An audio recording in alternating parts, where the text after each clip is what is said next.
Hello students, welcome to First Online University.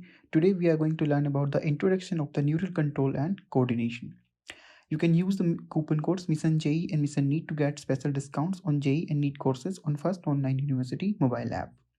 So let's start with the introduction. Introduction of a neural control and coordination. देखो coordination का क्या मतलब होता है. इसमें हमारे दो वर्ड्स आ रहे हैं, न्यूरल कंट्रोल एंड कोऑर्डिनेशन. तो सबसे पहले समझते हैं कि what is this coordination. Coordination का क्या मतलब है. जैसे हम लिख रहे हैं, ठीक है, तो जब हम लिख रहे हैं तो हमारे हैंड का, हमारी आइज का, इनका एक कोऑर्डिनेशन, ये आपस में एक दूसरे के साथ में कनेक्टेड हैं थ्रू ए सिस्टम. ठीक है, तो इन दोनों के बीच में अगर कोऑर्डिनेशन नहीं होगा तो जो हम सोच रहे हैं और जो हमें हैंड की मूवमेंट करनी है उस वर्ड को लिखने के लिए, वो नहीं हो पाएगा. तो कोऑर्डिनेशन का क्या मतलब हुआ कि कोऑर्डिनेशन वो प्रोसेस है जिसके थ्रू हम टू और मोर ऑर्गन्स के बीच में इंटरेक्ट करते हैं. ठीक है, एंड कॉम्प्लीमेंट करते हैं उनके फंक्शंस को, यानी कि एक ऑर्गन दूसरे ऑर्गन के फंक्शन को कॉम्प्लीमेंट करा रहा. हैंड का फंक्शन है लिखना, लेकिन किस वे में लिखना है वो किसके साथ कोऑर्डिनेटेड है, आइज एंड ब्रेन के साथ में कोऑर्डिनेटेड है. ठीक है, तो इट इज़ फंक्शन को कॉम्प्लीमेंट करते हैं एक दूसरे के फंक्शंस को. तो कोऑर्डिनेशन क्या है, कोऑर्डिनेशन वो प्रोसेस होगी जिसमें दो या दो से ज़्यादा ऑर्गन्स आपस में इंटरेक्ट करेंगे, एक दूसरे के फंक्शन को कॉम्प्लीमेंट करेंगे, यानी कि एक दूसरे के काम को पूरा कराने में हेल्प करेंगे. ओके, अब अगर हम अपनी बॉडी की बात करते हैं तो इन आवर बॉडी एक तो हमारा neural system, okay, and second one is the endocrine system. तो न्यूरल एंड एंडोक्राइन सिस्टम, ये दोनों सिस्टम हैं जो जॉइंटली कोऑर्डिनेट करते हैं एंड इंटीग्रेट करते हैं all the activities of the organs, ताकि वो फंक्शन कर सके एक सिंक्रोनाइज्ड फैशन के अंदर. यानी कि दो system, neural system and endocrine system, ये दो अपनी बॉडी के मेजर सिस्टम्स हैं.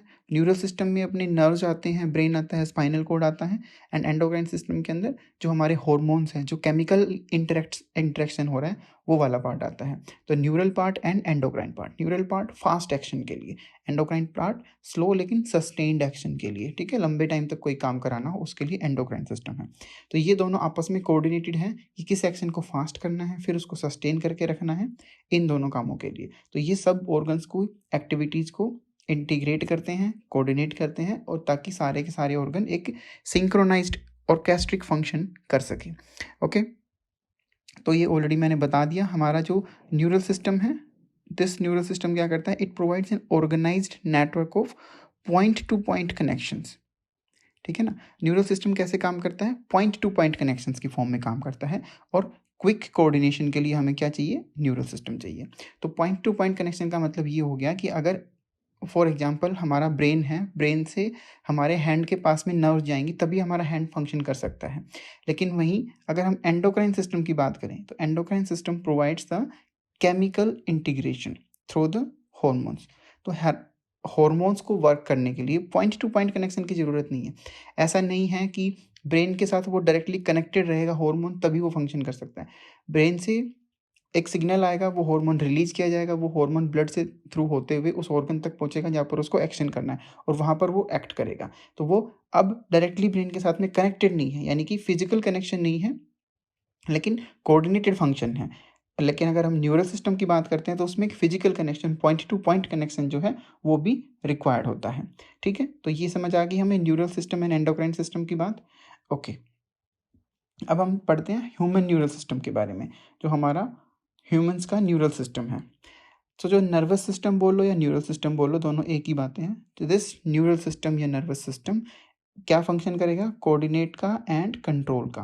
कोऑर्डिनेशन करना एंड कंट्रोल करना किसको, एक्टिविटीज ऑफ द एनिमल्स. क्योंकि हम ह्यूमंस की बात कर रहे हैं, एनिमल्स की बात कर रहे हैं, तो नर्वस सिस्टम जो है कंट्रोल करता है एंड कोऑर्डिनेट करता है उनकी एक्टिविटीज़ को, along with the endocrine system. और ये nervous system and endocrine system साथ में वर्क क्यों कर रहे हैं, क्योंकि इन्हें क्या करना है, they need to maintain a homeostasis. So what is this homeostasis, homeostasis is the internal body environment. Okay, तो होम्योस्टेसिस को हम कैसे डिफाइन कर सकते हैं कि ये हमारी बॉडी का अंदर का एनवायरनमेंट है, एक इंटरनल एनवायरनमेंट है जो हमेशा एक बैलेंस में चलता है। तो इस होम्योस्टेसिस को हमें मेंटेन करके रखना पड़ेगा। हमारी बॉडी को ऑप्टिमम फंक्शन करने के लिए उसको अपना होम्योस्टेसिस जो है उसको मेंटेन करके रखना पड़ेगा। ठीक है, अब ये जो होम्योस्टेसिस है it is responsible for the perception, जो हम परसीव करते हैं चीज़ों को।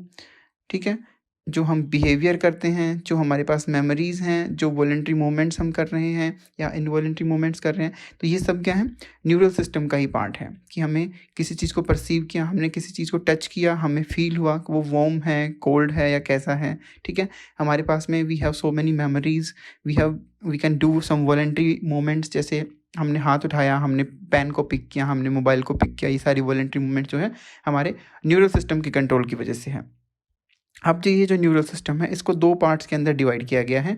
कौन कौन से पार्ट्स में? देयर आर टू सब divisions of the nervous system. The first one is the central nervous system, short form में हम इसको बोलेंगे CNS, central nervous system. And second one is the peripheral nervous system, second one is the peripheral nervous system. तो ये जो हमारा central nervous system है, इस सेंट्रल नर्वस सिस्टम में कौन कौन से ऑर्गन आते हैं? It constitutes the brain and the spinal cord. तो CNS के अंदर क्या आया? Brain and spinal cord. तो ये दो चीज़ें हैं जो सेंट्रल नर्वस सिस्टम के अंदर इंक्लूड करी जाती है, हमारा ब्रेन एंड हमारा स्पाइनल कॉर्ड का पार्ट। ये सब क्या है? सेंट्रल नर्वस सिस्टम का पार्ट है। और ये जो पेरिफेरल नर्वस सिस्टम है अपना, देखो नाम से ही क्लियर है, पेरीफ्री के ऊपर है ना। सेंटर में हमारा ब्रेन था एंड स्पाइनल कॉर्ड था। अब इसके अलावा जो भी चीज़ बच गई, जो हमारी पेरीफ्रीज के अंदर रह गई हैं, वो सब किसके अंदर आएगा? पेरिफेरल नर्वस सिस्टम के अंदर आएगा। तो ये मेनली कंसिस्ट करता है नर्व फाइबर्स को। ठीक है, और नर्व फाइबर्स का क्या काम है? हमारी नर्व्स का क्या काम है कि ये इंफॉर्मेशन को या फिर हम बोलें कि सिग्नल को कैरी करके ले जाती हैं between the CNS and the other body parts. तो पेरिफेरल नर्वस सिस्टम का काम क्या है कि जो सेंट्रल नर्वस सिस्टम से सिग्नल आया है उसको बॉडी पार्ट तक लेके जाना है ना। एंड जो पेरिफेरल नर्वस सिस्टम है हमारा, इसके जो कंपोनेंट्स हैं उसमें ऑब्वियसली नर्व्स होंगी, लेकिन कौन कौन सी नर्व्स होंगी? क्रेनियल नर्व्स जो हमारी ब्रेन के अंदर होती हैं, उनकी ब्रांचेज, देन स्पाइनल नर्व जो स्पाइनल कॉर्ड के अंदर है। ठीक है, ganglia and the sensory receptors. तो ये सब क्या है? पेरिफेरल नर्वस सिस्टम का पार्ट है। ओके, आगे चलते हैं। अब जो पेरिफेरल नर्वस सिस्टम है, उस पेरिफेरल नर्वस सिस्टम को आगे सब डिवाइड किया गया है। ठीक है, एफरेंट एंड इफरेंट डिविजन्स के अंदर। तो जो एफरेंट डिवीजन है, यानी कि efferent starting with the word A, efferent division वो डिवीजन है जिसमें एफरेंट नर्व फाइबर्स आते हैं। और एफरेंट नर्व फाइबर्स क्या करते हैं? ये कैरी करते हैं इंफॉर्मेशन को, कहाँ से? From tissues and organs to the CNS, यानी कि ये इंफॉर्मेशन को लेके आएंगे किसके पास में? CNS के पास में। CNS में क्या आता है? अपना ब्रेन आता है। ठीक है, तो ब्रेन के पास में अगर कोई फाइबर इंफॉर्मेशन को लेके आ रहा है तो उसको क्या बोलेंगे हम? एफरेंट नर्व फाइबर बोलेंगे। ठीक है, इसके जस्ट अपोजिट में इफरेंट डिवीजन है अपना। इफरेंट डिवीजन के अंदर क्या आता है? द इंस्ट्रक्शंस जो अब सेंट्रल नर्वस सिस्टम देगा। ठीक है, तो the instructions from the central nervous system they are transmitted कहाँ तक? From the efferent nerve fibres to the effector organ. यानी कि हमने हाथ से एक वार्म सरफेस को टच किया, ठीक है, उस टच की सेंसेशन हमारे ब्रेन तक लेके गए कौन से nerve fibre? Efferent nerve fibres. अब ब्रेन ने सिग्नल दिया कि ये जो है, ये वार्म जो है, इसका टेम्परेचर इंक्रीज होता जा रहा है, तो अपना हाथ हमें हटाना है। ठीक है, तो हैंड तक जो कि इफेक्टर ऑर्गन है, ठीक है, उस फिंगर तक उस इंफॉर्मेशन को जो नर्व फाइबर कैरी करके लेके जाएगा उसको क्या बोलेंगे हम?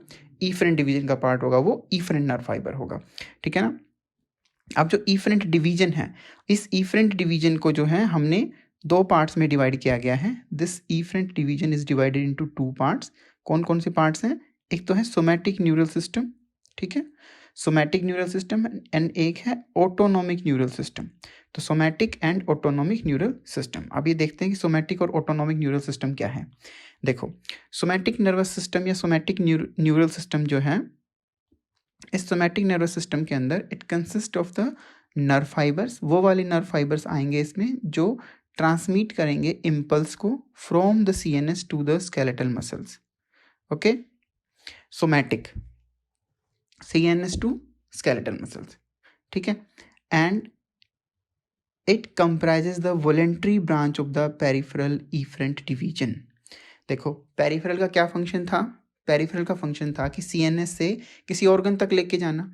इस सोमैटिक डिवीजन के अंदर वो ऑर्गन क्या है, वो ऑर्गन स्केलेटल मसल है, ठीक है। तो सीएनएस से जब स्केलेटल मसल तक लेके जाएगा तो वो सिस्टम क्या होगा, सोमैटिक नर्वस सिस्टम होगा, ओके।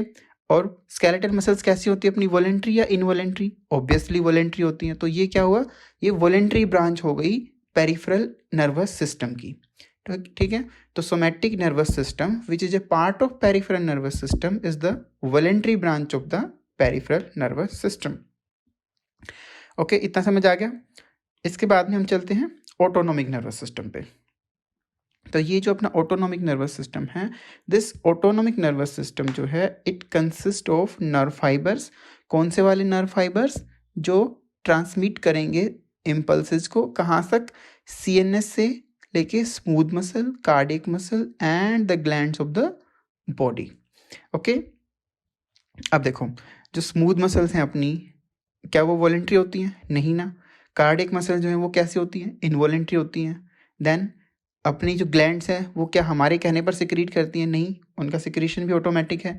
सो ऑटोनॉमिक नर्वस सिस्टम वो ब्रांच है पेरिफेरल नर्वस सिस्टम की जो सीएनएस से सिग्नल लेके स्मूथ मसल्स तक लेके जाएगी, या फिर कार्डियक मसल्स तक लेके जाएगी, या फिर ग्लैंड्स तक लेके जाएगी। और involuntary branch, it will comprise the involuntary branch of the peripheral nervous system. तो पेरिफेरल नर्वस सिस्टम के सोमैटिक एंड ऑटोनॉमिक दो ब्रांचेज हुई। सोमैटिक के अंदर वॉलेंट्री ब्रांच है एंड ऑटोनॉमिक के अंदर इनवॉलेंट्री ब्रांच है। अब ये जो ऑटोनॉमिक नर्वस सिस्टम है इसमें एक स्पेशल पार्ट और आता है जिसको हम बोलते हैं विसरल नर्वस सिस्टम, ओके। क्या बोलेंगे, विसरल नर्वस सिस्टम। ये जो विसरल नर्वस सिस्टम है ये भी पेरिफेरल नर्वस सिस्टम का ही पार्ट है, ठीक है ना। पीएनएस का ही पार्ट है ये, जैसे सोमैटिक और ऑटोनॉमिक था, but it will comprise the whole complex of nerves, the fibres, the ganglias and the plexuses by which the impulses travel from the CNS to the viscera and from viscera to the central nervous system।